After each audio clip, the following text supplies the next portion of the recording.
Hey everyone, my name is Brett Ryder, and my inspiration is entomological warfare, also known as EW. Entomological warfare is a unique topic of discussion because the concept has existed for many centuries, and multiple sources have reported various research within the topic. Entomological warfare is defined as a type of warfare that uses biological aspects within insects in order to attack their enemy. There are three main types of entomological warfare. The first involves infecting insects with a pathogen and then dispersing the infected insects over targeted areas. The next type of entomological warfare is a direct insect attack against crops. These insects, however, might not be infected, but can cause a great threat to agriculture.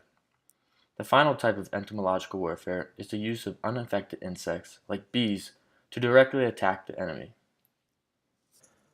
With that being said, I'd like to talk about one of the biggest times that we may not have known used entomological warfare. This was during World War II. During World War II, not only did one country use entomological warfare, but the majority of them did, including the United States.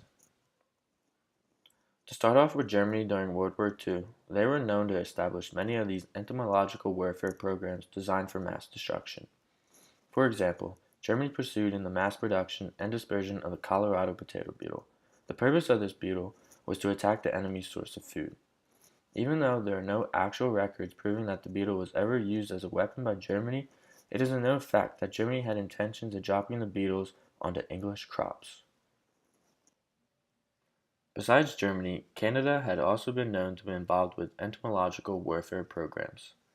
After Japan soon became interested in developing the plague flea as a weapon, Canada and the United States led the pioneering effect in vector-borne warfare. During World War II, much of the research done between Canada and the United States focused on mosquito vectors, biting flies, and plague-infected fleas. This research was critical for them because entomological warfare was a field of study that many others failed to acknowledge. As I said before, a large scale of entomological warfare was also seen in Japan during World War II.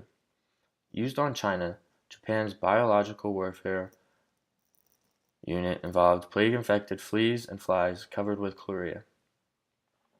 They attacked China's population with these infected fleas by dispersing the insects from low-flying airplanes and dropping bombs that contained a mixture of insects and disease. In 2002, historians had come to the conclusion that almost 440,000 deaths in China had been because of Japan's entomological warfare. Finally, moving on to the United States started to increase their research of entomological warfare during the Cold War. What some might not know is that the United States developed many plans for entomological warfare facilities. These facilities, however, were designed to produce 100 million yellow fever insect mosquitoes per month.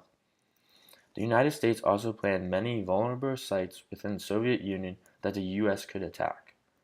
Some of the testings that was involved was dropping uninfected mosquitoes over U.S. cities in order to test the mosquito biting capacity. It was during the 1950s that the United States started conducting name-based field tests. With that being said, that concludes my inspiration video. I hope that this video leads to a further discussion because the use of entomological warfare was obviously a big part in our nation's war tactics. What I want to leave you guys to think about is whether you believe it is legal or not to use insects as an advantage during a time of war. Thank you.